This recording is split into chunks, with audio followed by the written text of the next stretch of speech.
Hi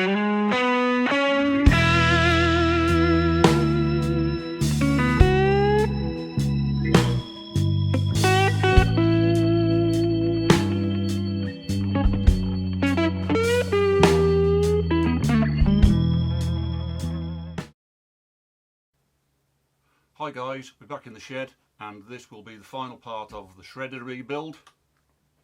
I've got all the parts done, the new gear is made and fettled, and we'll put it all back together and see what happens. I'll reposition the camera in a moment and then we'll get into it. Okay, so the first thing we've got to do is put all the gears back in place. We'll start with this one that we repaired. That one goes in like so. Then this one goes in next. That's right, so that goes in like so. This one drives the CD and credit card shredder section, so that pops in like that. Make sure those are fully in. This secondary gear goes in and meshes into that, and then that centerpiece goes in as a spindle, and then this gear,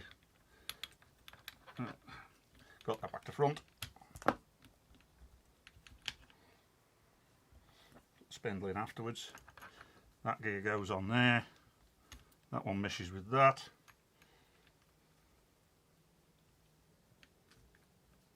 that one pushes all the way in and meshes in there, and then this bush goes on the end.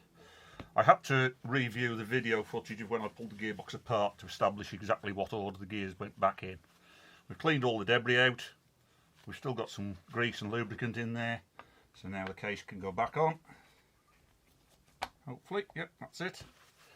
Now one thing I did manage to do, somehow, was to lose the screws out of here, so I had to get some new ones. Lucky enough to find some that were the right size.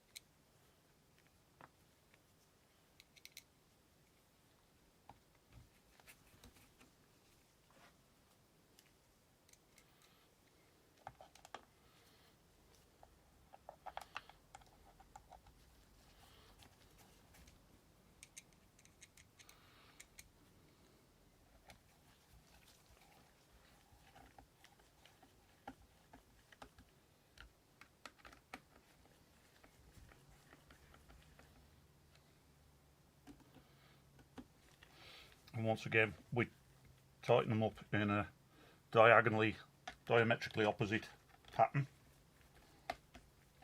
to even out the pressure as we tighten them up.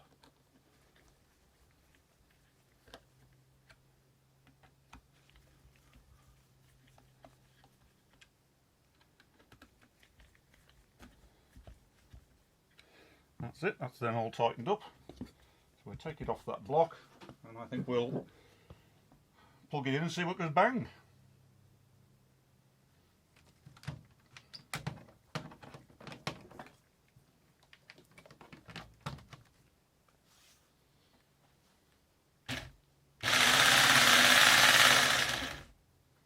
Well, it's noisy, but it's driving. Right, now then, one thing I did discover looking on the internet, shredder oil. Never heard of it before, but apparently if you put a thin stream of this oil into the cutting teeth, it prolongs the lives and keeps them sharp for longer. So I'll give that a squirt of shredder oil before we put it all back into its casing. I'll just unplug it first. Okay, so we've got the oil. Missed a spot. There we go.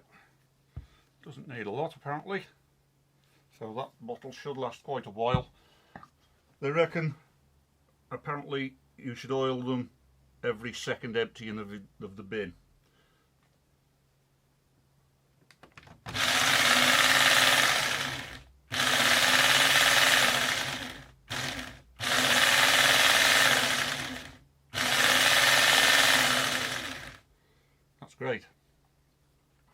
Now you may remember I wasn't certain what that disc did on the end of the shredder rolls. If I just take the camera around, I can show you. That's the disc. This is the white piece is the sensor arm that detects paper going in. So if we do that, so as the rolls go round, it turns. When this comes up, it disengages and switches off the motor. Simple as that.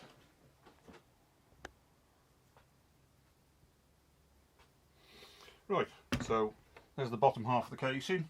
The machine is unplugged, so I can pick it up safely. And that slots in like so. Try not to get your gloves caught in the mechanism. And there was just one screw that held all of that mechanism in place. And there it is.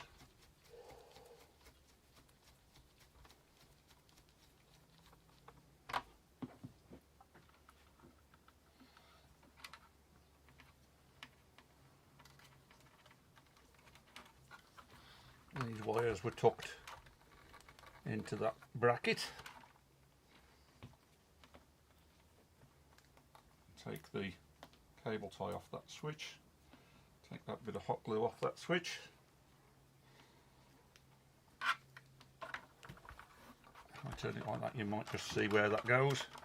That tucks down into that position there.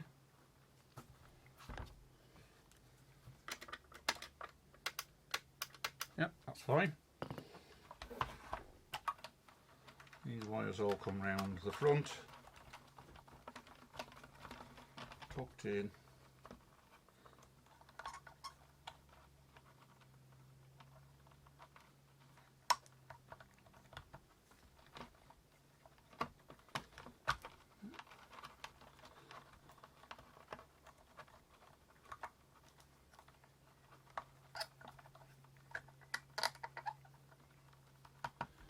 Clips onto there, tuck those wires in so they're not going to get pinched when we put the top half of the casing back on, and that sits in there.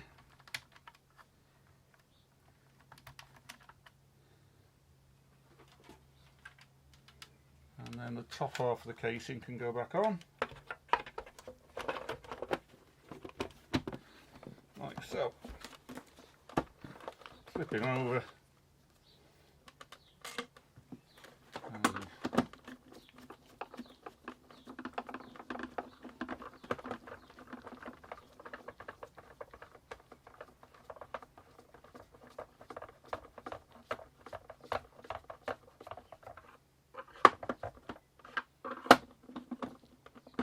Check they're all done.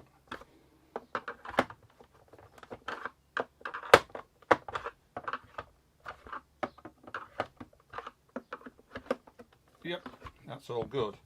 Right, I'll go and get a bit of paper we can try. We'll put it on its bin and see if it works. Right, I've repositioned the camera slightly so we get a better view of it. There's the bin to catch the shredded paper. There's the shredder unit, sits on top. Plug it in. Now initially I'm going to try it one sheet at a time.